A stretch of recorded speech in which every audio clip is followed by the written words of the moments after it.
Hello and welcome to Matchday Live, Chelsea versus Nottingham Forest today. As you'll see, I've got the main man involved with me today, Lee Parker. Lee, we've come down to your domain. So this is player arrivals, and you won't be able to see, but they're very quickly getting the blue carpet set up. The coach is already en route. The fans are being held at the far end to make sure that we've got a few minutes, so we'll be a little bit speedy about this. But Lee, this is where you usually stand. Welcome the players in, don't you? This is it. So the buses will park up just off to the right here. We're expecting Chelsea will arrive first today, followed by Forest about 10-15 minutes after that.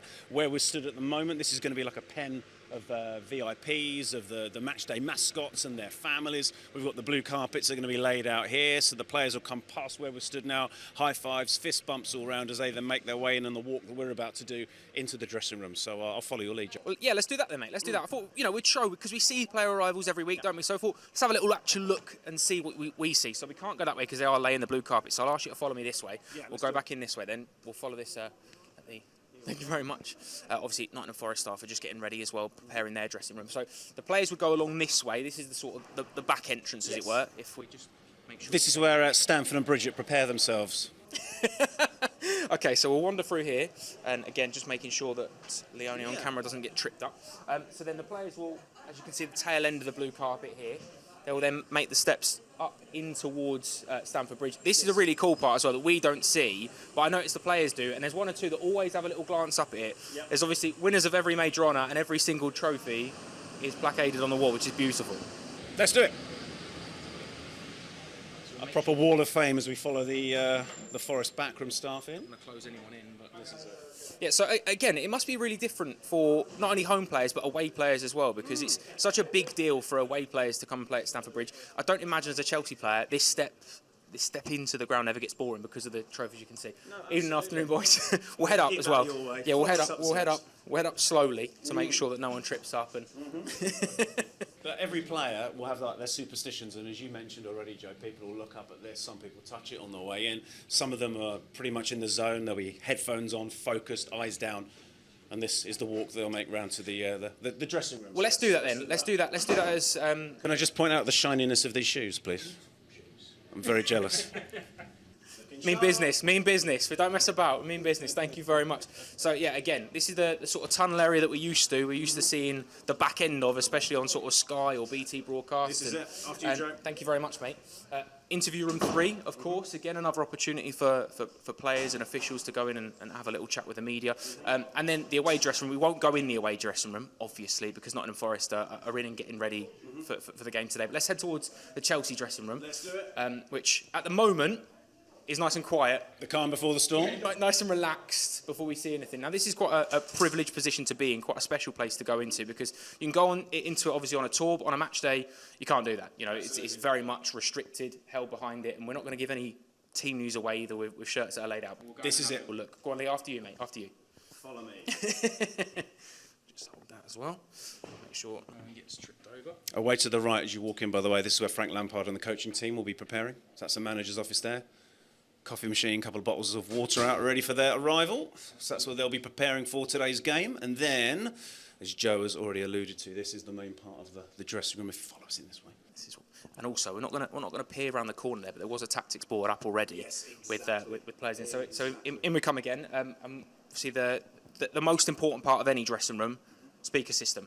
Oh yes. So Lee, have you got any inside information? Who's the DJ in the dressing room? The kit men are they are the main men when we come into this sort of realm. They're the ones that look after it.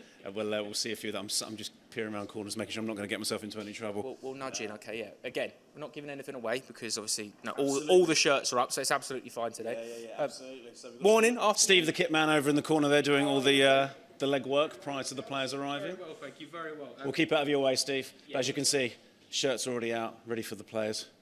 Which is very exciting. Again, as a Chelsea fan, to be in this environment is really, really cool. And obviously, treatment tables behind you in case, players that will go through sort of little pre-match massages and get themselves ready. And then Leone's just about to walk into the team. Into those, which is really important that we don't do that. A lot of fluids to make sure you get those on and make sure that players are fully prepared. And I don't know what's behind there, Lee. Do you know what's behind there? Any idea? Medical officers in there. But I'll tell you one thing you might have noticed: absolutely pristine in here at the moment. You could eat your dinner off of these, but after the match, very different indeed. Okay, well, I'll tell you what. Let's do the walk now then, that the players are do. Obviously, there's a clock up there, about 5 or 6 clocks in the dressing room to make sure that obviously timing is so important when it comes to a Premier League game. Yep. The bell will go in the referee's room, is that right? That's right, absolutely right. And then they'll ring it in the dressing rooms to say, players, you've got to come and get ready for the tunnel. So let's do that. Let's do that walk to the tunnel, because it always amazes me as well. And I've been lucky enough to go in a few dressing rooms sort of around the UK. Thanks, Steve. Thank you. The differing distance between from the dressing room to the tunnel. Some, you've got a really long walk, which I find really daunting. But this is quite nice and confined and quite short, and you know where you're going. And the fact that you've kind of, from here, there's a team sort of information sheet up there, which will tell you all the exact timings and things like that, which again we won't get too close to. But as soon as you come out of here, you've only got 5 or 6 steps before you're on the cusp of the pitch, which is nice. So we'll head that way now. Go on, after you. But you're absolutely right in that some stadiums things are a lot more spread out. You go to, for example, the Tottenham Hotspur Stadium. Everything is so, thank you, disparate and spread out. But here, as you can tell, we've got the music going in the background as well. That's the Nottingham Forest. This is it, and this is the walk. So this is the important part. Exactly. This is the part where you see a little bit about yourself. And it always amazes me as well that the players that decide what order they're going to go into. Because Didier Drogba was always last, wasn't he? Didier was always last, and obviously, you know, captain, goalkeeper, vice-captain, always 1, 2 and 3 usually. But I find that really fascinating because you've got a player that might be right in the zone, but might have to wait in the dressing room for 20, 30 seconds more than the first person out. So it's all about mentality, isn't it? Yeah, it is. It is indeed. And also, prior to the warm-up, they'll come out, sort of not in an as organised a fashion, but prior to kick-off, the subs will go out first. We'll take you out there and show you where they'll sit away to the left at on the Chelsea bench, and then, as you rightly said, Joe, you'll have the captain and the players lining up behind where we stood here. So follow us. We'll take you down the steps. This is the really cool part, and again, all the pictures all the way up about the trophies that Chelsea have won. You cannot avoid it. I mean, again, today we're in a lucky position. European trophy that not only Chelsea have won, Nottingham Forest have won as well. So, you know, two times winners both sides, which will be This is it. We'll have the Cup Winners' Cup trophy out with us pitch side pre-match. Would you be touching the sign if you were? Because it's a big thing, isn't it? You know what? I think I probably would. I remember we had this conversation earlier in the season, and Pat Nevin said to me, he's like, Lee, don't you dare touch that. This is Anfield's sign. And I had a little bit of fun with him. But you've got to know. This is it. And by the way, Joe, this is where we're doing our post-match as well. So, after the game, it's quite dark at the moment, but if you pop round, you'll be able to see. Just in that corner, that is where I'll be doing, hopefully, post-match interviews. With a jubilant Frank Lampard this afternoon, no doubt, after 3 massive points, which will be lovely. And then again, this is the match winner, isn't it? This is the picture that you see, that you dream of as a Chelsea fan growing up, the one that you want to be in this tunnel, in this position. Probably not dressed in a jacket like I am, but probably in all blue. All blue would do. But then you make the step up, and this is the really cool part where all of a sudden it becomes real, because you are confined dressing rooms and you hear the noises of that, but then you'd hear the roar as you step up. So let's do that step. And again, I'm certainly going to be watching this back going, this is it for me. This is where I'm picturing it in my head that this happens. But a retractable tunnel, which is really cool, which I didn't notice until I sat behind in the press box. There's the safety announcements going out in the bowl. Just a test. But really cool, because it goes out quite a way, doesn't it? And obviously to protect players and officials and stuff when they're coming in from rain or anything. Absolutely, and from a security perspective as well. So where I sit during the game, which is kind of just above where we are now, as soon as they've announced the added time, the tunnel will come back out again prior to the players coming off the pitch. So let's do that now, because I can already see the Nottingham Forest team are starting to get ready, and I'm gonna get glares as well to release you, Lee, because you've got a job to do. So obviously, you come out, left-hand side is the Chelsea bench where Frank Lampard and the Chelsea players will sit. Right-hand side is where today Steve Cooper and the Nottingham Forest team will sit. Absolutely. And then here we are, up at the beautiful Stamford Bridge turf, which I think I'll allow you to go and have a look. Absolutely, let's do it. Follow us up. Might even see ourselves on the big screen camera in a minute as well, because there's a little bit of a delay on that. So, as you rightly said, Joe, we have the Chelsea bench here. So Frank Lampard and the coaching team will be here, with the substitutes just behind. And my spot is just over in that corner there. There you go. So I sit just up there. So we do all the in-game announcements. And like you rightly said, Joe, the Forest team's setting up here. This is where the manager and his team will be. And then that's it, all of a sudden. And then I tell you what, have a look at the pitch. It looks absolutely fantastic. It's camber, that's the word I'm on. When you're at this level, you're absolutely right. So if you come down, look, you can see there is a bit of a camber there. Helps with drainage and things like that. But as you can tell, I remember sitting as a very young child in one of the front rows here of the family stand when me and my dad used to come, and I didn't think we had a left back for 2.5 years because I couldn't see him just over the far. So the little deviation there. So there we are, Lee. I'm going to have to let you go because I know it's starting to get busy. Thank you very much. All the build up to Chelsea and Nottingham Forest in the Premier League continuing here on Matchday Live. See you then. Here I am at Stamford Bridge ahead of our game against Nottingham Forest this afternoon. I've come to speak to the most important people in football, that is of course the fans. I want to get to know them a bit more in a really fun way, so let's go and see who we can find. Okay, Trixie, you have volunteered to step up for the game. It is this or that. Are you ready? Yes. Okay, let's go. Home games or away games? Home games. Burgers or hot dogs? Hot dogs. 3 at the back or 4 at the back? 3 at the back, definitely. Good singer or bad singer? Bad singer. I like your honesty. Yeah. And lastly, red or blue? Blue, for sure. Okay, here I am with Oliver. Oliver, it's great to see you. Are you ready to play this or that? Yes, I am. Perfect, love the determination. Right, ready? Home games or away games? Home games. Burgers or hot dogs? Burgers. 3 at the back or 4 at the back? 4 at the back.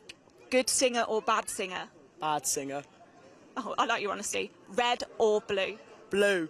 Perfect. We're going to win today? Yes. Gonna smash them. I'm now joined by Luca. Luca, how old are you? 8. Are you ready to play this or that? Yes. Brilliant. That is the perfect answer. Right. Home games or away games? Home. Burgers or hot dogs? Hot dogs. 3 at the back or 4 at the back? 4 at the back. Good singer or bad singer? Bad singer. And lastly, red or blue? Blue. Are we going to win today? Yes. So now we have Chad. Chad, you look very eager to play this or that, are you? I'm very excited to play. This is what you woke up for this morning, right? Yeah, this is why I'm here. Okay, let's go. Home or away games? Home. Burgers or hot dogs? Burgers for sure. 3 at the back or 4 at the back? 3 at the back. Good singer or bad singer? Good. Can we hear it? No, absolutely not. And lastly, red or blue? Blue. Always blue, baby. Brilliant. Thank you, Chad. Thank you. Now we have Mia. Mia, you are pumped, right? I'm so pumped. Okay, let's play this or that. Okay. Firstly, home or away games? Home games. Burgers or hot dogs? Burgers, obviously. Obviously. 3 at the back or 4 at the back? 3. Why Good. not? Fair play. Good singer or bad singer? Good singer, I'd say. Can we hear it? Maybe later. After we win. There you go, there we go. Red or blue then? Blue! Woo! Perfect. Thank you, Mia. Thank you. I'm now joined by Anne, all the way from Canada, Anne. So what brought you here today? This game. This is what brought me here today. The game, yes. And it's a special day, isn't it, coming up in Canada? In Canada, it's Mother's Day, and my son and brought me this ticket, and I've never been to a football game in all my life, and so I'm just overwhelmed to be here. Well, it's lovely to see you. What better way to build it up than to play this or that? Yeah. I mean, the famous game this or that. You're here for it as well. Yes. And we are going to play. Are you ready? Okay, I'm ready, I think. Okay, home or away games? Home game. Burgers or hot dogs? Hot dogs. 3 at the back or 4 at the back? 4. Good singer or bad singer? I would say they're all good. What about you though, Anne? Good singer or bad singer? I feel I'm good. We'll take your word for it. Don't ask me to sing though. The last question, Anne, a really important one, red or blue? Blue. All the way, blue. Blue is the colour, right? Blue is the colour. Purple's my name. Yep. So I thought you were going to break into song then. That would have been lovely. Lovely to see you, Anne. Thank you so much. Thank you so much. Thank you. Thank you.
Here come the players, starting with the legend that is Thiago Silva.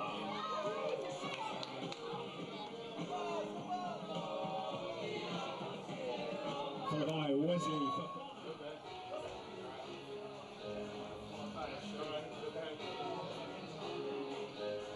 By Lewis Hall and Ethan Wadey. Conor Gallagher. Eddie Beach. Enzo Fernandez. Kepa.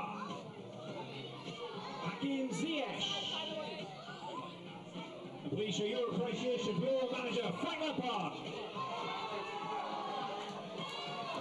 Followed by Ruben Loftus-Cheek.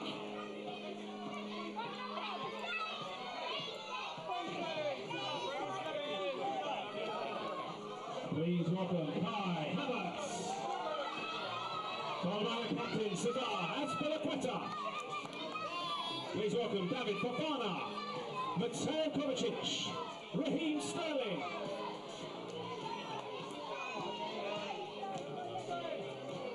Please welcome Joao Felix and Christian Pulisic.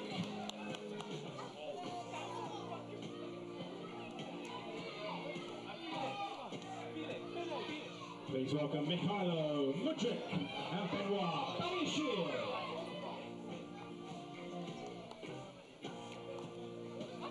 Please welcome Noni Manwaki. And Trevor Chalobah.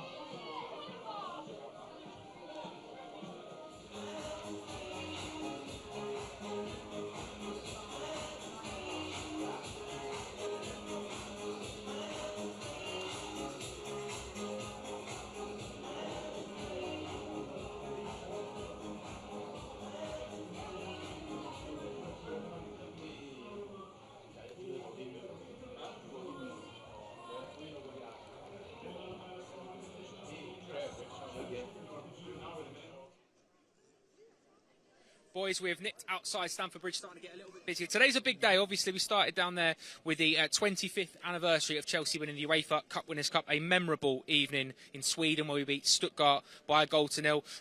Quite a lot has happened today in regards to it. 25 years to the day, so there's a lot of celebrations, obviously a matchday programme. You can get your hands on a special edition for it. Zach, I want to talk to you more specifically, not about the game, but more about how Chelsea have gone on since then, because a lot of people are putting that down to that era, that start of Chelsea winning European trophies and kind of cementing themselves on the bigger stage. Yeah, I think it definitely started an era of success. I mean, it kind of kickstarted everything from the idea of going out and getting Frank Lampard and bringing through the likes of John Terry. I mean, you look at that squad there, it's got a couple of the boys that are from the youth team as well, and I think Chelsea's always had that kind of in their heart from Cobham or wherever it may be, and as I said, John Terry's one of those guys, and then from there it's led to a huge success, whether that's the Premier League, whether that is domestic or European competitions. I think that might have been one of the things for people that outside of England who hadn't heard of Chelsea before or didn't know of the club from West London or the blue shade that we wear. That would have kind of put us on the mark a little bit, on the map a little bit. It was a real mark towards our name and a good one at that. And I think it wasn't necessarily expected either. I think it was very much an underdog story. And to go on and for them to go and do that, I think it was, hell of a ride. And you know what, the kit as well. I'm absolutely big fan of the kit. Big fan of the kit. Dan, that is the sort of era growing up as well where Chelsea, like Zach said, Chelsea started to win things. And also, not that it bothers you as a Chelsea fan, but when other teams start enviously looking at the fact you've got Vialli, you've got Zola, even players coming through. Jody Morris is on the front here. Jody Morris obviously a massive part of what Chelsea is today because of the younger players that he helped develop and bring through. When people start looking at your club as like, not only are they a club to come and look at, but also fun to watch, players that you admire, players you adore. There's a little bit of sort of pride you take in that as well. Yeah, I feel like we were like everyone's second team. We were fun to watch. We were a cup side as well. We weren't necessarily going to do great in the league, but you knew we were always going to be there and about in FA Cups and European Cups. The kits, the fact we had a player manager. I absolutely loved it. You can't lose the dressing room if you are the dressing room. And I personally for me, that was a part of our history that really made me fall in love with Chelsea. I don't remember the actual final so well, but I remember the run. I think that would be the same season where we played in the snow and Vialli got that a couple of those goals, and it was just like a magical era, and it definitely 100% kick-started our winning ways, because since then, we've been European giants, you know, powerhouses. And we probably don't even have to pull any punches when saying it. We are European giants. No one likes to play us in Europe. They know it's a tough night. Fair enough, we haven't been fully at the races this year, but they all know, you know, when you're facing Chelsea, if you're not at 100%, you don't win the game. Simple as that. And it was down to Vialli and those boys there. It's really important as well to mention, obviously, we're very lucky at the moment that we are in, you know, a glory era. The last 25 years, Chelsea win things all the time. Prior to this, Chelsea won the FA Cup the year before that. We won this competition in 71. Won things in the 70s, obviously FA Cup finals, you think of the 70s, but Chelsea were like 26 years without winning a trophy before the FA Cup came in 97. So this all of a sudden was then not only a Chelsea back on top sort of thing, but also you start building, you start developing, you start to become, like you mentioned, a European powerhouse. This is the beginning of what is the dynasty that is Chelsea football. I mean, they say there's so many different, you know, factors to football and football clubs and how things are run and all of that. The number one aim and the number one fix for absolutely everything is to win. As soon as you pick up a trophy, you can pretty much guarantee it's a catalyst for more, because people are going to buy into philosophies, people are going to believe in the project. And if you're not winning, you know, you can have the best story in the world and you can explain it until your ears go blue, but it doesn't matter. You know, people want to know that they're going to win trophies, they want to be competing on all fronts, and that's what that started for us. And also, Zach, obviously Chelsea playing in a Legends game in September against Bayern Munich here at Stamford Bridge. Tickets are available now. If you haven't got them already, they're going to fly, because it's going to be an incredible night. But massively. But we talk about, obviously, Gianluca Vialli and his sad passing this year, an opportunity to additionally pay respects to him on the night as well. And obviously the Chelsea Foundation will be involved, the Royal Marsden as well, which looked after Gianluca Vialli, raising money on the night for them as well. It's going to be an incredible day. But also, it all ties in, because Chelsea winning the Champions League is like an accumulation of the European side that we become. You know, that the fact that you become a big name at 98 and all of a sudden 3 or 4 years later you qualify for Champions League football under Claudio Ranieri, then all of a sudden you're playing in a cup final in Moscow, then you get it done in Munich. It's all the start of that sort of like origin story. Well, it's a catalyst, isn't it? It's a catalyst for everything. I mean, for these players, there will be players that would have maybe not heard of Chelsea beforehand, and then they've seen them win this, and they've seen the kind of players that are playing for them and thinking, oh, actually, this is a club that wants to go and do more, that wants to try and be a big name in the European scene. And look, you only have to look at where we are now and see that actually they've been hugely successful in doing that. Nowadays, when kids grow up, whether you're in England or whether you're in Spain or whether you're in Africa or North America, South America, wherever it is, you know what Chelsea is. And like if you follow the dots and connect the lines, it all does come back probably to this, and probably a little bit before that as well. But also that was where maybe other people outside of England kind of realised what Chelsea was and the location and what it could be. I mean, we're standing outside of Stamford Bridge, and like how this has changed over the past 50 years or so to go from now a stadium which is hosting these European nights and games like Real Madrid in the quarterfinals a couple of weeks ago. That wouldn't have happened without that. Absolutely right, absolutely right. There's a lot of parallels, obviously, between Chelsea and Nottingham Forest talking today. Two teams that have won the Champions League trophy twice, been kings of Europe, that know how to step those steps and be the biggest and best team in Europe. We will continue to build up to Chelsea versus Nottingham Forest in the Premier League at Stamford Bridge at 3 o'clock this afternoon.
Hello everybody and welcome to the Gantry. Ben and Jason with you for this afternoon for this penultimate game at home this season for the Blues. In that sense, there's a little bit of pressure, there always is in front of home fans, but the real pressure today on Forest, who come here with the league's worst away record Try saying that in a hurry. But they come here off the back of an absolutely scintillating, thrilling, gut-wrenching win over Southampton earlier in the week. Mr. Kanté, good afternoon. Good afternoon, everyone. Good afternoon, Benjamin. Be wary of the Fighting Tiger. They are certainly going to be that. That's a few clubs down in that massive melee as it was a few weeks ago, just beginning to pull clear. Forest still very much in it, though. Indeed, as we speak, I believe it's still 1-1 at Ellen Road. They took the lead, missed a penalty, and Newcastle have equalised. I've always found the bottom of the table far more fascinating and more intriguing than the top, because there's so much money. And you're looking at the side that Forest have picked today, and we're going to talk about it, but there's so much to go on. There's so many different variables. Leicester got smashed away at Fulham, but they scored, was it 3 goals they scored? They scored 3 goals away from home, yet still lose. This is the side that's got the worst away record. You mentioned that, Ben. Our season has been not great, and let's be honest. If you're Forest coming here today, I think you fancy yourself to get something.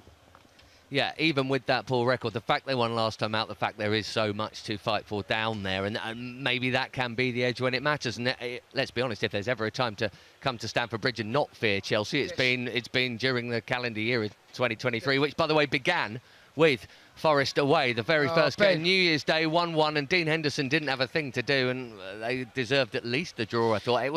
It was the start.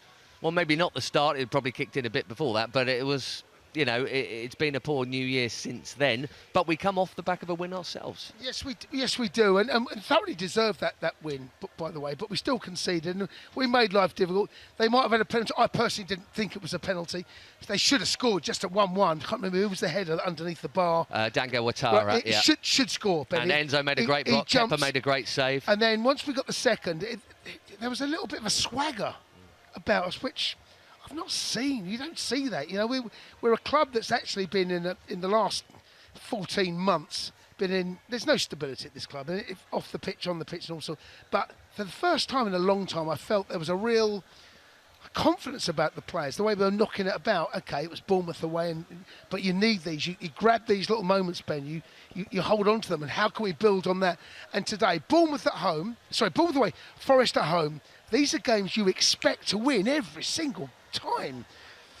So today, I'm going to go for a win, but I'm not saying it's going to be easy. No, you certainly wouldn't have thought anything will be easy at the moment. What I'm interested in is how easily that swag you just talked about there seemed a bit of that again in that third goal, and you thought, oh, that looks a bit more like it. How easily, if you've been off the back of a terrible run, which it was, right? 5 defeats out of 5 with 1 or 2 goals scored in that time. If you then get that one boost, is it? I don't mean that means everything's fixed, but how much, 7 days on, would that most likely carry into those players as they take the field here, or are they still just naturally still in not a great place? Yeah, there's a lot of baggage still, Ben, that we're carrying into this game. You can't just have a good half an hour and expect things to be right. But at home against the worst side away from home in the Premier League, there has to be something about this game. There's got to be something. The crowd have got to come in. You mentioned the penultimate game. We've got Newcastle, last game of the season. There's got to be something about this, Ben, that you feel going into this. We've got to win this. Come on, this is... But I'm coming here thinking, can we? Will we? Don't know. But going into that game, as the lads, we're going to give the team in a second, got to win this, Ben. I'm going, as I said, I'm going 2-0. There's going to be some changes, I'm guessing, but... Yeah, we need to end the season strongly. We've got some tough games coming up, of course, away from home. Indeed. We talk about this year. You say we've got to win it. I was just checking my numbers there. In this calendar year that began with Forest away 1-1, 22 football matches, 4 wins. So 4 out of 22 doesn't make you think, Right, the team news is in, and goodness me, there are a lot. There are 5 changes for Chelsea here. And one of them I'm going to highlight first. Edu Mendy's playing in goal. The last game of football he played, December the 4th, against England in Qatar in the World Cup for Senegal. So more than 6 months since he last had a game. Obviously, he's been training, but that's I'm going to get your thoughts on that in a minute, Jay. Back 4 as it was at Bournemouth, with one exception. We saw Ben Chilwell come off injured. Lewis Hall gets a first go under Frank Lampard. Kovacic for Kanté in midfield. Sterling for Havertz up top and Felix for Mudryk up top. I presume that's pretty fluid. We may well see Felix from the left and Sterling through the middle. But, right, initial thoughts. Shall we start with Mendy? Let's start with Mendy. Look, if we went back to Frank's reign a couple of seasons ago, he preferred Mendy over, and that wasn't difficult to work out. Mendy over Kepa, that was an absolute nailed on. I don't remember ever Mendy being dropped for Kepa, but he has been today, that's for sure. And then Lewis Hall, I guess that's a straight swap. It's fine. Could have been Aspie, maybe not, but Badiashile will probably play on the left of those four. Kovacic in for N'Golo, who is not on the bench, according to my notes here. And Sterling and Felix coming in. They both had an impact from the bench last week at Bournemouth, but Frank giving them a go instead of Havertz and Mykhailo Mudryk, who seems to get a start and then is out again, again, then out for a couple. Do you know what, Ben? The new manager that's going to come into this football club has to sort out how this squad is going to work. What is the rotation? Who rotates for who? Wesley Fofana has been out. He's on the bench today, by the way. But there are so many choices, and I think that's been, as it's been highlighted, the word bloated has never been used more often than used in Chelsea Football Club just after that, because the squad is. There's no doubt about that. It's about trimming that down and getting the best players to keep them and making sure that there is not so many choices that you look at, and it's like a young kid going into a sweet shop. What do you want? You know, and you end up grabbing everything. Oh, little kids are like. That's what it's a little bit like here. So he's gone with a 4 again, it would appear. I prefer a 3 personally. I think the squad lends itself, but Frank likes to go back to a 4. The midfield looks, I mean, Enzo's been good. Who plays up top? It's got to be Sterling. Sterling's got to go down the middle.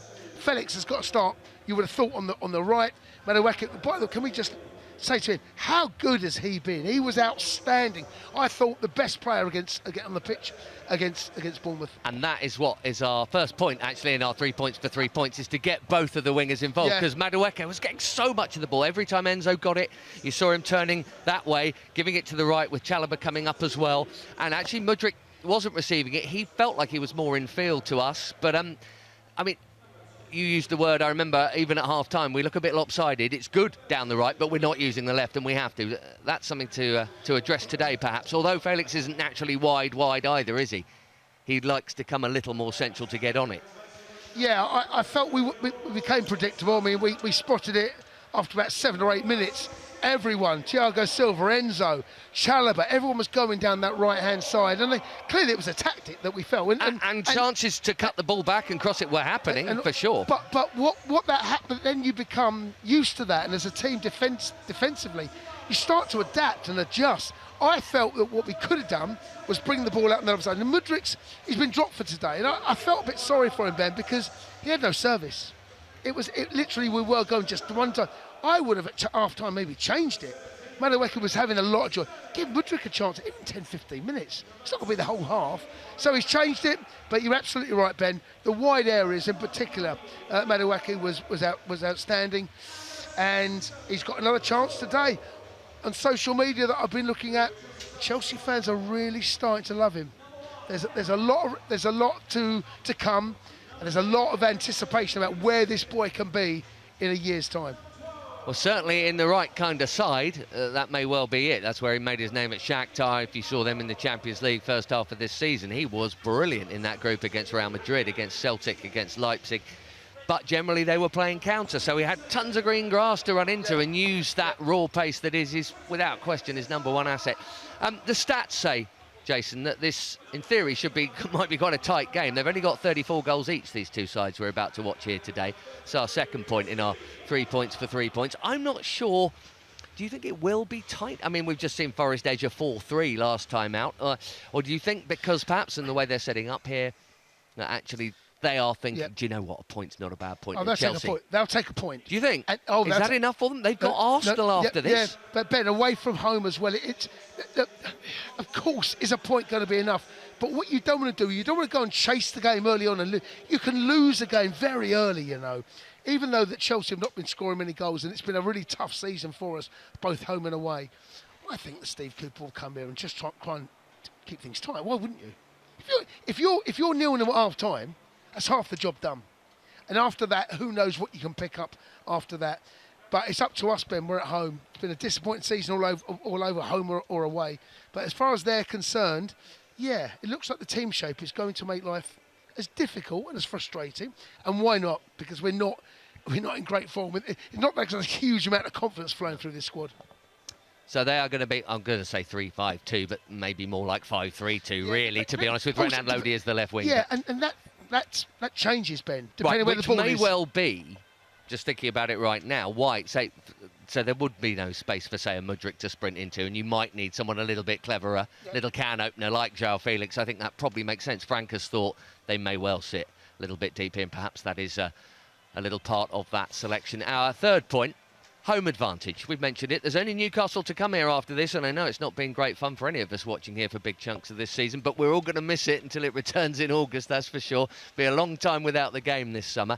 So let's make that count, yeah? And Forest's terrible away record would say that there's a reasonable chance these fans will go home happy. Ben, if you looked at this fixture list a year ago, there's only one result on people's minds, if you got the Anaka. There's only one result. That's not the case at the moment. So you're absolutely right. We're on the back of a win. It's taken a while. It's been frustrating. It's been incredibly disappointing. We're off the back of a win. Actually, we deserve to beat Bournemouth. I know it's Bournemouth away. But today, wouldn't it be great if we can just come here and that swagger that we spoke about, keep the ball, move the ball, but try and hurt them. That's the thing. And you mentioned about the 5 at the back and about how you go. When you play a 5 at the back, there's space somewhere, right? So if it's a 5, the space is in front.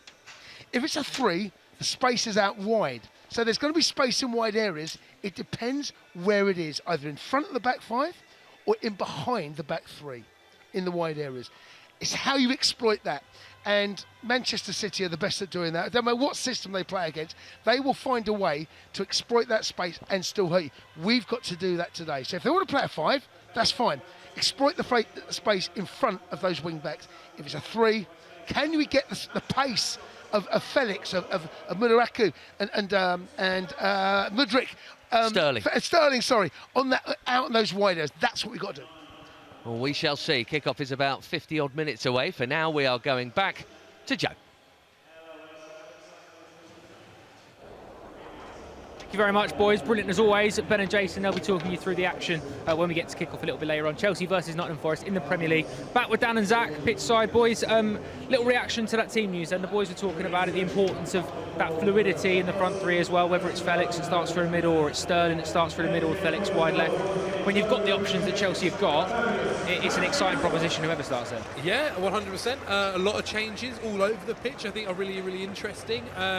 Look, I think one of the things that we've struggled with this season is scoring goals. And the guy who was really, really creative in the last game, Madueke on the right flank, is starting again. He, over the past couple of games, has been super, super creative for us. Any opportunity seems to kind of be coming from him in some way, shape or form. I mean, it's nice to also see kind of the others rotated too. Raheem Sterling is a guy who, in the Premier League, knows how to find the back of the net. And so, hopefully, in today's kind of game, we'll see him do that. Scored against Nottingham Forest, of course, in the 1-1 draw a little bit earlier on this season. Dan, Noni Madueke, Zach mentioned there, we're going to hear from Frank Lampard in a little while, and I know that he spoke glowingly about Noni and his influence. Chelsea fans have been very excited about him because the sort of the bravery, if there's not a better word, in terms of someone that wants to get on the ball, make things happen, run at people. You know, he seems very raw, but he's such an exciting player. Yeah, it's the type of player that's going to get fans out of their seats, because as soon as he gets the ball, he wants to hurt you. In many ways, he's almost like the opposite to a Ziyech, where you know Ziyech will try and trick you and then probably ping one in and put a nice ball. Madueke is the opposite. He wants to get at you. He wants to beat you. Sometimes he can probably even be maybe guilty of trying to beat you too much or too many times. You know, he's done it already. He wants to come back for you and do it again. But he's so skillful. He's so direct. And when he gets momentum and he's brave on the ball, he's a very hard man to stop. You know, it's just a joy to watch. I think he's been very effective from that right hand side. Obviously, why he's been picked again.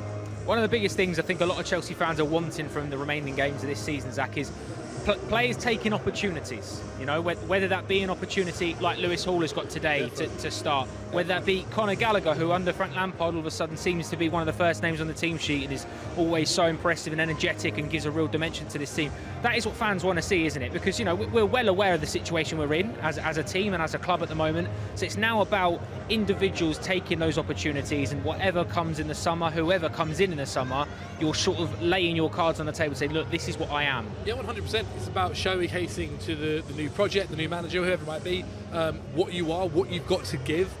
Also for the fans too, right? Like, they know maybe how things have gone this season, so having someone that they've not seen so much in maybe a Madueke or a Mudryk, so on and so forth, a guy that could maybe give them something to cheer for, something to hope for as well, and fight for. And I also think for those guys, this is your time, as you mentioned. Like, this will be your minutes here, your kind of audition per se to the new boss and to the new project, and how can you affect play.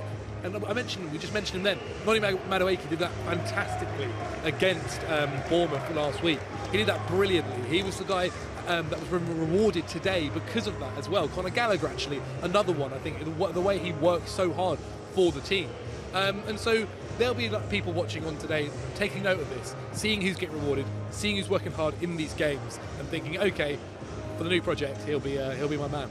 And I guess the thing is, Dan, that the remaining 4 games that we've got, they're very different propositions, each and every one. Today's difficult for its own reasons. Nottingham Forest scrapping at the bottom end of the table.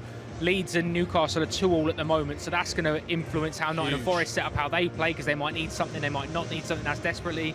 You then got Man City away, which is, you know, you're going up against the best team in the country at the moment. Then Man United away, who could be scrapping for a top 4 place, and likewise Newcastle when they turn up here on the final day. Today, for different reasons, could be the hardest of the lot, because you're essentially against a team that have got everything to gain and nothing to lose by today, right? Yeah, I think I've even stopped trying to work out what's the most difficult game. They've all been difficult this year. Nottingham Forest will be difficult, but they don't have a great away record. Probably, I think they've got one of the worst, if not the worst. So they'll be aware of that. But they know that they will probably need something from this game, or would definitely try.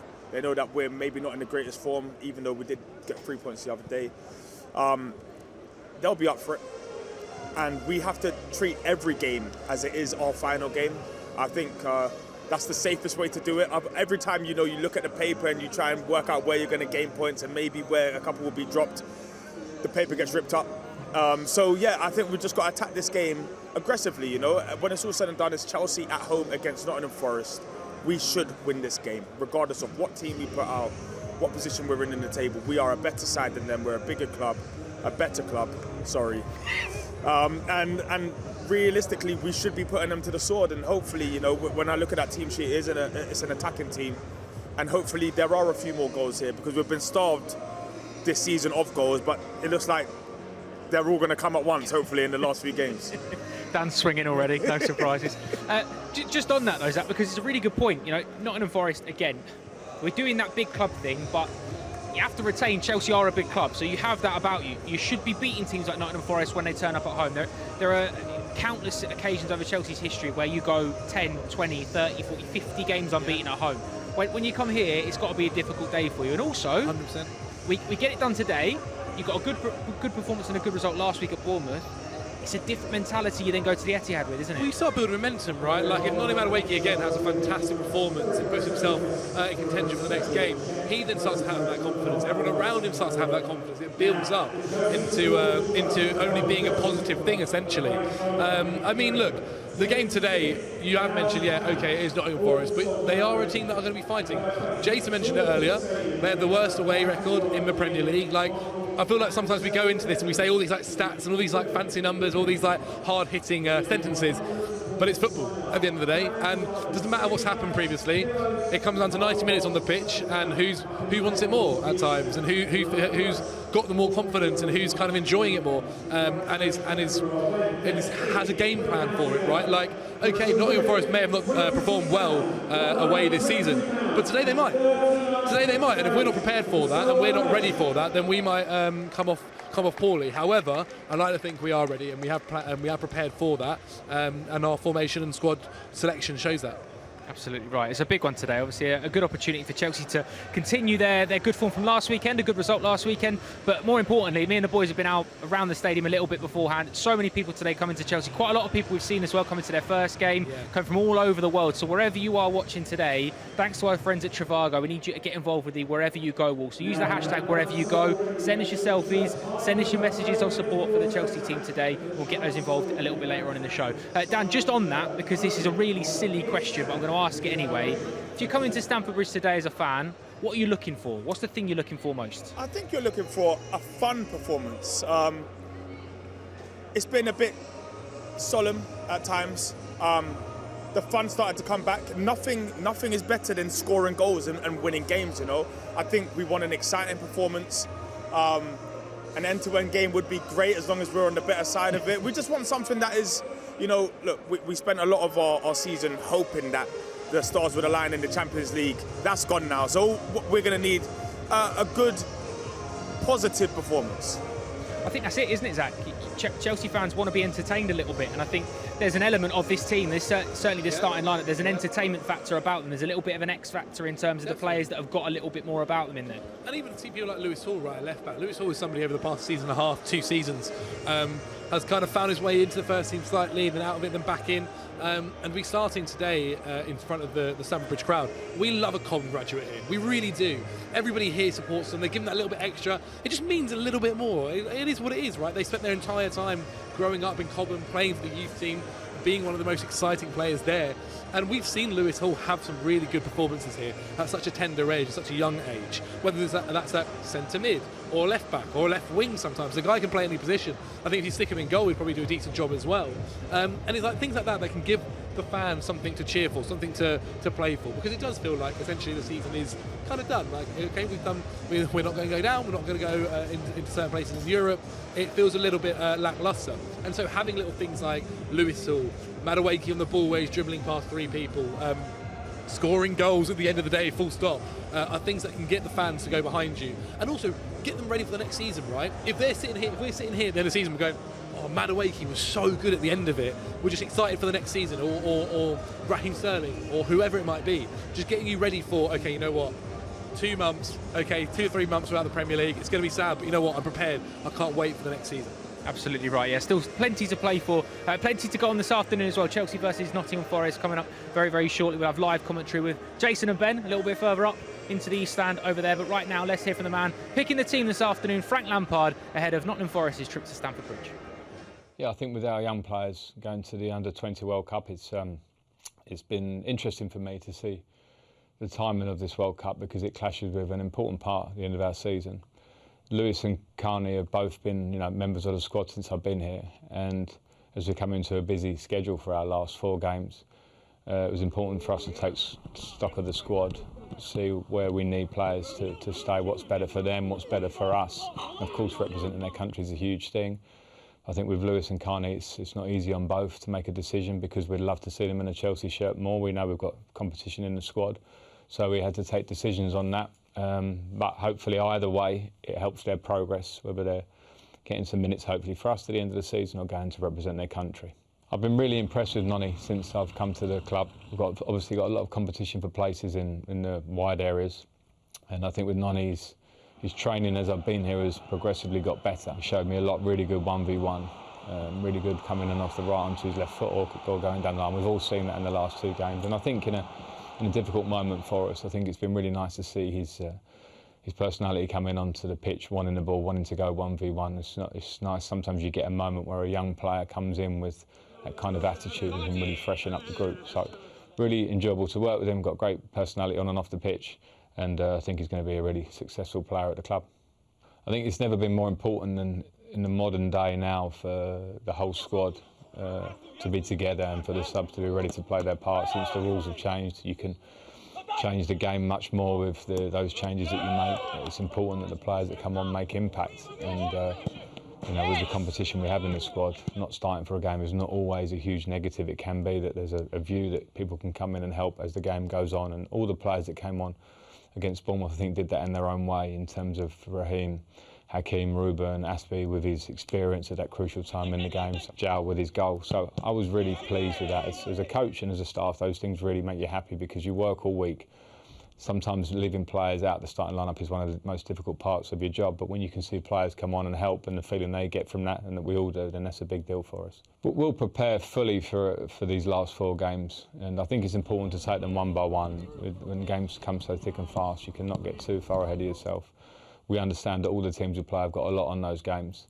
And I've said this a lot in the last weeks. We're used at this club to probably fighting for European places, at least winning leagues, staying in trophies, and that's clearly not the case this season. But it should never take away the pride of what every game is for a Chelsea player. It's impossible that should be effective. So, you know, I'm the first one to know and feel that. I've been here long enough to know that. It's important that I get that message to the players, but the most important thing is that they show that, and I'm pretty confident they will. They're very tough matches, all of our running games, especially when you consider what our last week looks like. But that's a challenge, so we have to rise to the challenge. Frank Lampard speaking ahead of Nottingham Forest's visit to Stamford Bridge this afternoon. Chelsea players are out. We're just having a little look around the ground as it starts to get a little bit busier. Boys, it feels like an energy today, doesn't there, as well? I think it's because it feels like it's been a long time since you've had a home game. Yes, yeah, it does. And obviously not many left either, not many left at all. And so, yeah, it's going to be one. This is what we mentioned earlier, though, just about, like, use the energy. Like, take the energy from the crowd. The crowd want to support you. They want to be able to cheer you on and give you everything. And if you use it, take it. Try and take something from it to give yourself the extra 5%, give yourself that extra 10%, the extra yard to get the ball, to the extra bit of pace.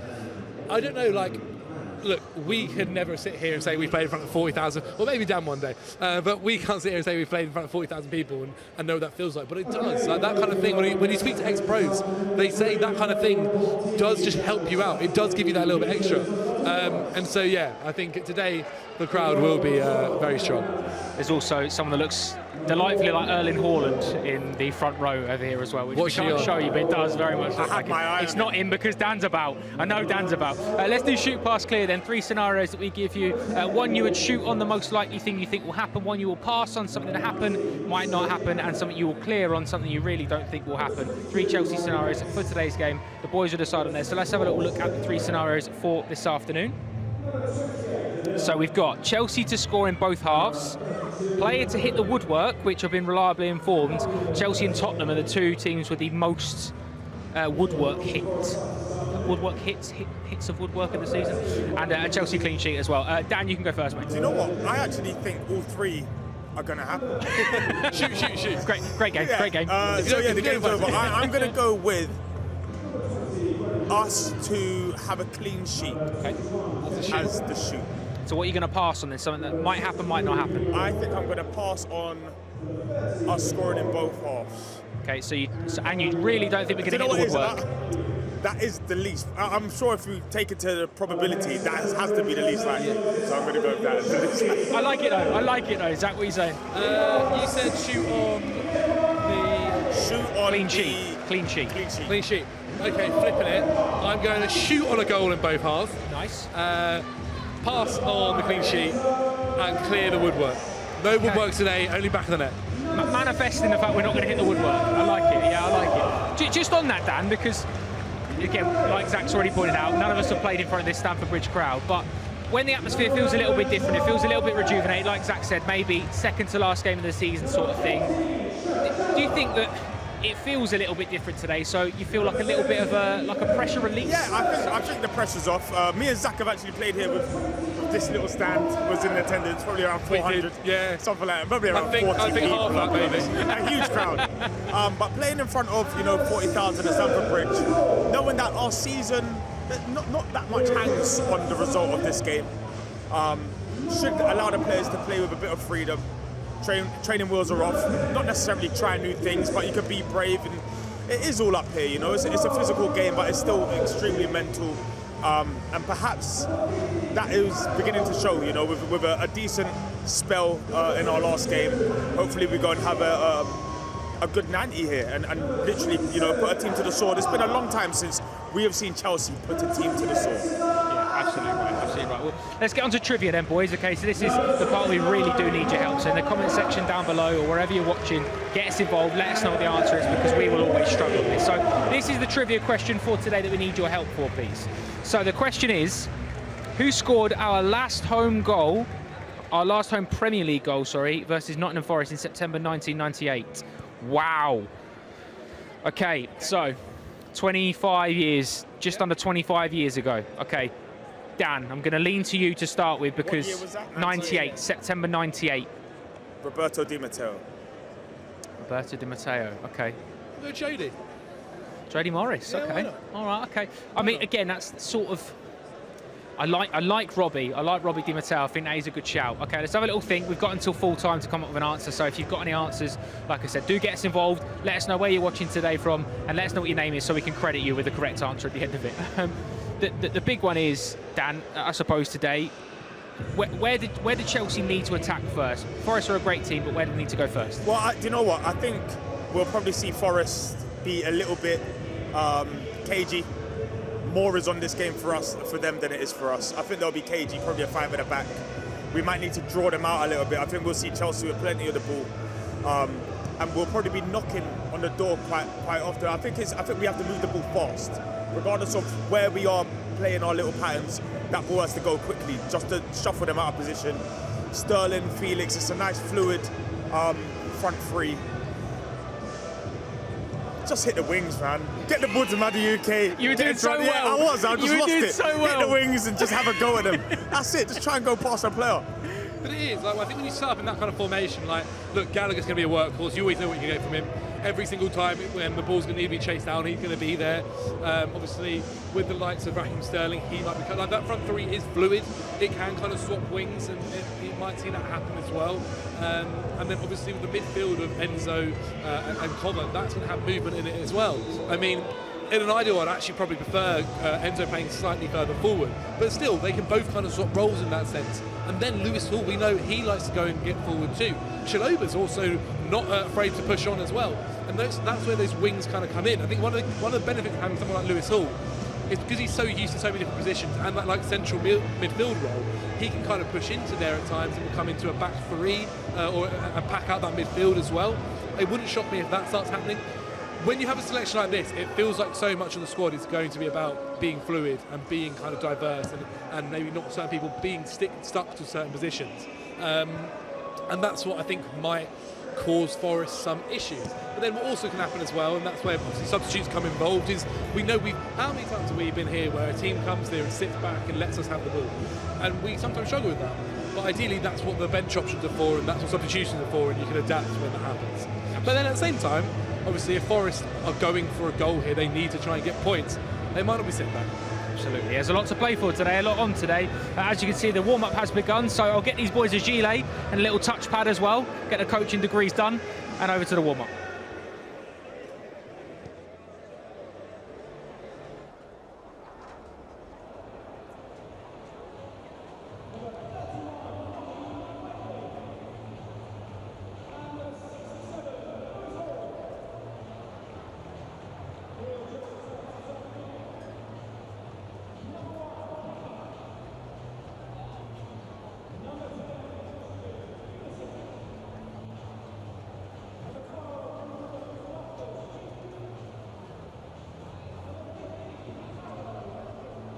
Wherever we go, Trivago is with us. And now they bring us to Stamford Bridge to follow the warm-up of the Blues for our match against Nottingham Forest.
cut kicks. Ladies and gentlemen, come to you first then. It was an incredible night at the end of a truly memorable campaign. What did you take from that?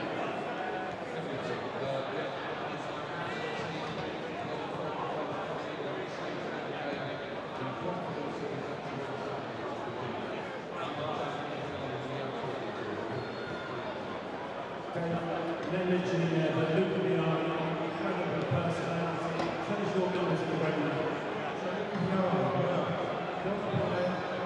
Led the line, one centre forward, and I'll never forget opening Tromso when he skipped through the snow to get up the goal, to get us back in it, back here at the Bridge, 7-1 victory and a hat-trick for Luca.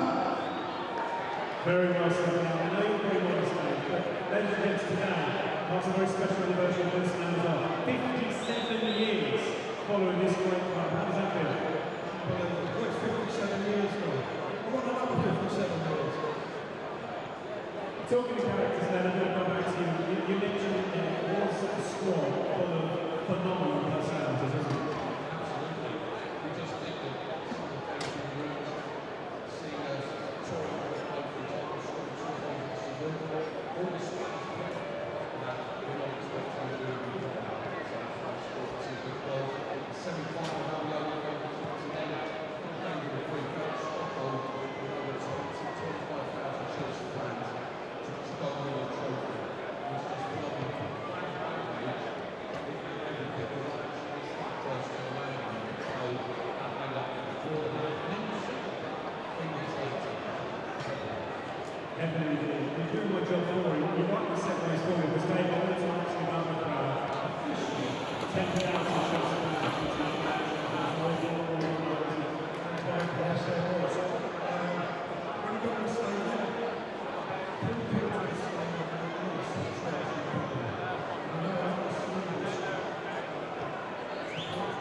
John, before we let you go, we go back to the right. My friend, Assistant Carly here is holding up my 25th anniversary special shirt.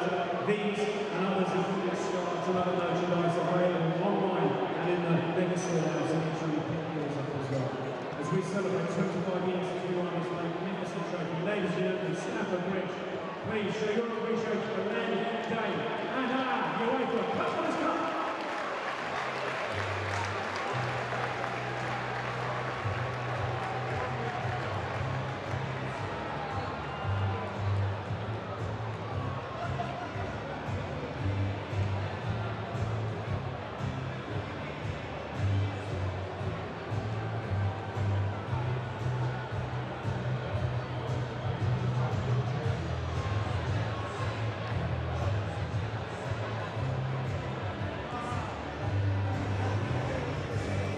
Welcome back to Stamford Bridge. Myself and the boys getting ready as the footballs are flying around Stamford Bridge. Felipe and Renan Lodi just going through their paces to the left of us. Look sharp, look ready for it, look up for it. Nottingham Forest, a big game today. It's obviously a big opportunity for them as well. The fans are a little bit more subdued because Leeds got a point against Newcastle, but they're already starting to build a little bit more, and they're going to be a big difference today for Nottingham Forest. Oh, I'm sure, 100%. Away fans in general are always very, very loud, as you hear. Almost like we planned that. We didn't. That's why they're coming over already before the game to give support to the fans. But this is what I mean as well. I mentioned earlier about how much Stamford Bridge and Chelsea fans can do for Chelsea. The amount these guys can do for Nottingham Forest as well. But there is a thing about the 12th man. There really is about the 12th fan, the 12th person. It is really, really impressive. I mean, you lose track of four whilst in our position when they're doing this. Imagine being the opposition. Like I wouldn't want to be a Chelsea player taking a corner from there, for instance. Yeah, it's going to be an interesting game. They're warming up right now. Obviously, as well, we've not really mentioned him, but Gibbs White is a player that looks incredible, and on his day could be playing at probably a better standard as well. We've got to be wary of him. It's going to be a tough battle for sure. Dan, there's a lot of similarities between Chelsea and Nottingham Forest in terms of large squads. Perhaps consistency has been difficult to come by in terms of team selection. But a couple of the players within the Nottingham Forest squad, Keylor Navas being one in goal, who has gone deep into Champions League tournaments and won Champions Leagues with Real Madrid. Like, that's the kind of level of player that we're talking about today. Yeah, I think there's a few of those all over the league now. All of these, even the teams that we consider to be the smaller teams, they still have big players that come from either big academies or have come from big clubs for big money on big wages. So the gap between the top and the rest is closing every single year. Yeah. It's a decent team. I don't think there's as many similarities between Nottingham Forest and Chelsea as... Well, you look at this team in the summer, right? How much did they spend in the summer, right? Yeah. I think they were the second most in the league, was it? Third most behind us? In terms of players actually in the door, they were far ahead. But the quality of those players, we were just sat here while it was off. What was on previously, and we were going, oh yeah, he was from Atletico Madrid. Oh yeah, they got him from Spain as well. Yeah. Oh, that's another one from Atletico Madrid. Oh yeah, they spent 40 million on him. That's stuff we never used to say. Like that 40 million transfer 10 years ago for a bottom half club, we would have been like, that's crazy. It's crazy. Nowadays it's the norm, and they're getting good quality players. Again, I mentioned, I'm not bringing him up again, but I think he's electric. I think he's so good. Gibbs White is a player that can change any game. Yeah. He really, really is. He's going to be causing an issue to our midfield, to our defence, a lot, I think, today. So we're going to have to be wary of him, and not just him. They do have several. Absolutely right. Thank you very much for getting involved with the Trivago wherever you go. Well, let's have a little look at where you're tuning in from today. As again on cue, the Nottingham Forest fans give us a round of reception for that. Cheers, boys. Appreciate that one. Thank you very much to quite a lot of you getting involved. We've got Kenya, we've got Nigeria, quite a lot of people doing so. So wherever you are in the world today, do use that hashtag wherever you go. Send us your selfies, send us your messages of support as Chelsea take on Nottingham Forest here at Stamford Bridge. Just going back to that then, Dan, because now we're only a few moments away from kick-off, obviously. Last few things that Chelsea will be talking about and going through. Instead of opposition, what will be the message from Frank Lampard today? Do the basics right. We're going to be playing against a team that is going to have, in my opinion, a low block. Be patient, be fast with the ball. Don't set up their attacks for them. A lot of times we probe, give them the ball when we're in attacking formations and positions, and then they're able to break on us, and we've had to deal with that heartbreak a few times. Be prepared for them to try and really win this in a nasty, horrible way, and we're going to have to make it exciting. We're going to have to be the team that pushes buttons, probes, asks questions, unlocks doors, and we just have to be in the right mood for it. I think it's not the sunniest day, but it's getting warmer. It's beginning to liven up in here. Hopefully it's a good game. Hopefully it's a 2-0 win, a goal in each half, no woodwork hit, and just nice and simple. Make it simple for us, boys. It's very much like that, very much like that. It's a really good point, though, Zach, isn't it? I suppose today there is an element of, like we said earlier, a bit of pressure off, a bit of an opportunity to say, look, it's such a cliche, but go and express yourself. Go and show people what you're capable of.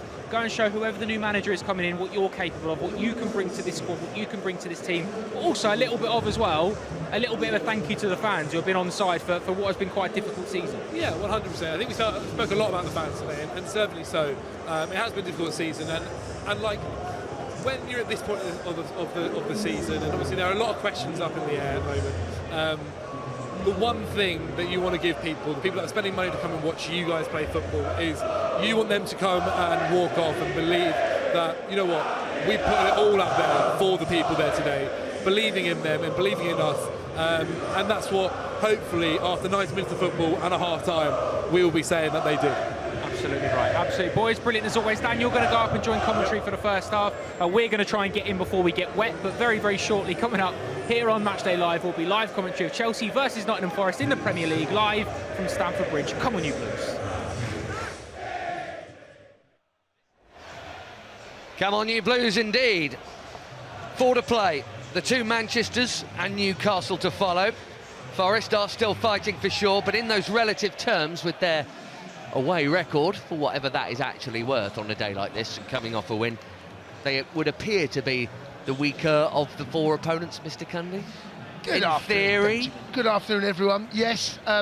Does that away record Let's just get on that, because I've seen a lot of Chelsea fans saying this, that's all right, they've got the worst away record in England. Does that actually amount to much when you got 3 or 4 games left and they've come off the back of a win? I'd have thought the fact they beat Southampton in a sort of rabble-rousing match on Monday is actually more pertinent than the fact that they've been awful, 1 win only all season on the road. Ben, Everton away at Brighton, I think, should perhaps give you an indication as to what can happen at the end of the season when you are scrapping on. I don't think anyone, in fact, if anyone That was the most nailed-on home win that I've ever seen. Brighton brilliant, at home to Everton rubbish, especially away. You know, you're 100% right. 5-1 Everton, obviously. You know, that tells you all you need to know about what can happen at the end of the season. Look, Leeds were beating Newcastle earlier. They drew 2-2 earlier, by the way. That's a good point for Leeds. It's not enough to get back to the bottom 3, but no one would have given them a chance there, really. When you think about what Leeds are doing and Newcastle are doing, then this is a league where results can happen this stage of the season, where you're scrapping for your life. And they're playing the Chelsea side at the moment, who we have been so disappointing. Who knows what we're going to get from Chelsea? Who knows what we're going to get from Nottingham Forest? This is one of these games that could be in. If Chelsea win, it wouldn't surprise me. If it's a draw, it wouldn't surprise me. If Forest win, it wouldn't surprise me. I mean, that would be the biggest surprise of the 3. But you wouldn't go, oh my word, where did that come from? So, yeah, look, we're the home team. Off the back of a good win, we know that, as you mentioned there, Southampton were beaten by Forest, and that was a really, could have been a draw at the end of it. It shouldn't have been. Ben, yeah, I can't, the one result I can't really see right now is us getting beaten here, but we've been here before, Ben. We'd have said that when bottom club Southampton without a win in 10 came here and played Chelsea off the park. Indeed. Well, Southampton can actually be relegated today, just to firm up the bottom of the table. Leicester, 30 points. Leeds with that today, so they've played one more, have 31. One above them, Everton, 32, who play City tomorrow. And then one above them is Forest here on 33 points. So really, it's which 2 out of those 4, because you jump another 4 points up to West Ham. They're not in the conversation now. No, well, if they are, it's late. It's very late on. If they're in that conversation, it'll take Forest and Leeds to win everything they've got left or something like that, and that's not going to happen, given the games they've got. Although it has been a weird season. If we'd have said Brighton were shooting for the Champions League, Arsenal were shooting for the title, Chelsea were in the bottom half. Insane, Ben. Insane. Everything about this season's been bonkers. It makes the COVID campaign look like nothing. Yeah, but you said earlier, Ben, it's the penultimate game here, and we would love to send the fans home today with a great performance and victory, and welcoming Newcastle, who look like they're almost nailed on for top 4. Still work to be done, by the way, but forget them. It's about us trying to end the season. And don't forget, a new manager is watching somewhere. He's watching. Someone is always watching. I was told that as a very young kid. Doesn't matter where you play him, what level, someone is always watching. And today, Pochettino is the clever money. Put a performance in. Well, let's hope so. Pochettino's former club Southampton probably on the way down today, and the players are not yet in the tunnel. If you missed the team news earlier, one change for Forest that makes them look a little more defensive, with Brennan Johnson, who must have a little niggle. Been trying to find out up here, actually. Nobody seems to know, because he normally starts and is clocked as the quickest player in the Premier League this season, ahead of Mykhailo Mudryk. Yes. He's on the bench and has been very dangerous for them, so I can only believe he's got a niggle. Joe Worrell has come in at the back, so they're tightening. There'll be a back 5 for sure to break through, and the Chelsea team used 5 out of 11 changed from a win. You don't see that very often, unless it's been a midweeker, which it was not. It was last Saturday down at the Vitality Stadium. Lee Parker is down there on the mic. Dan is coming up to join us soon, and we hope for win number 5 of 2023. Here he comes. There they are, the boys. Here comes Dan. Look at that, there he is. We are on, Sunshine. You are live. You are live. And we are waiting for the players still to come out, actually, which, I mean, maybe they don't fancy it. I'm sure they do. I'm sure they do. Let's stick Dan's cans on. There you go. That's speedy from down there, mate. Almost as quick as Brennan Johnson and Mykhailo Mudryk. It's a long way up there, Dan, isn't it? I'm pretty quick, boys. I've still got a bit there. I saw you panting last couple of steps.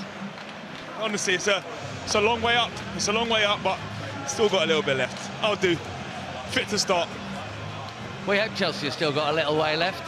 We were just discussing the fact that you feel like anything could happen here today, Dan, and that, you know, if Forest nicked a huge win, would it be that surprising? If Chelsea looked good again with 3 more goals, would that be that surprising, or a draw?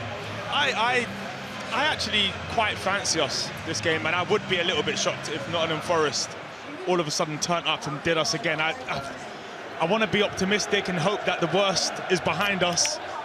3 points, 3 goals the other day. I'm going to hope we've turned the corner, we've turned the page. I expect 3 points today, I really do. How big is this corner? I mean, well, it's huge. It's been like a 6-month corner. But I think we're good for it today. I think the pressure's off. And because of it, some of our players will play with maybe a little bit, you know, more freedom. I mean, they've had the weight of the world on their shoulders, I suppose. But that's what happens when you're playing for Chelsea. But we don't really have that much to play for anymore this season. And I think because of it, hopefully we get a slightly more fun performance. You say that, and Ben and I just spoke about it a second ago.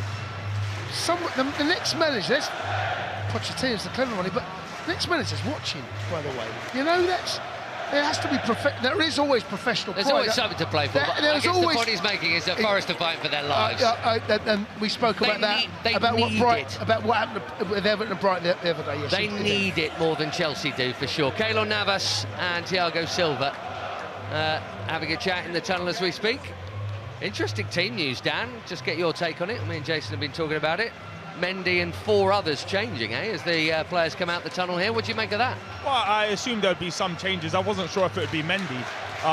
It's his first match I think it's his first match this year. Yeah, since he lost to England in the World Cup. It is mid-May. He's been out for a long time. We know that Frank favoured him in his first stint here. I'm happy to see him back. I really am. I think Kepa's been in great form, but I think this is exactly the type of game where you'd probably play Mendy. He's been out for a long time. He's obviously trained, but nothing is the same simulation. You can't simulate this. You know, there's only one way of playing in these kind of situations, and it's by doing it here. I like some of the changes. You know, it's brave. Lewis Hall back in the team as well. He was very bright when he's played here before. I think it's time to maybe test out a couple of the new boys, see who performs well, and see kind of who can impress the next manager coming in. Well, the players lining up and shaking hands now. Forest in their slightly orangey red with white shorts. Chelsea in blue, of course. And in the shed end next to the Forest fans, there is a giant Thiago Silva flag. And then in the Matthew Harding lower, there's another one with him holding the big trophy, saying he came from PSG to win the Champions League. And he did. Player of the year for me. Yeah. If he gets my vote, I'm not so sure there are too many other contenders, in all honesty. Well, he is applauding and taking the love for those flags, certainly, as the Chelsea players embrace, having broken up there into the 2 halves. Edu Mendy, tall in bright green. Oh, it's a long time. As Dan said, December the 4th, England beating Senegal in Qatar. It's the last football match he played. It's more than 6 months ago. But he is in here. Lewis Hall is in for Chilwell, Kovacic for Kanté, and Felix and Sterling in up top for Havertz and Mudryk, who are both on the bench. And Golo is not, and Ben Chilwell we saw injured in that win at Bournemouth. That's why he's out and Hall is in. Lewis Hall has not had a bad game yet. The only thing he hasn't done, actually,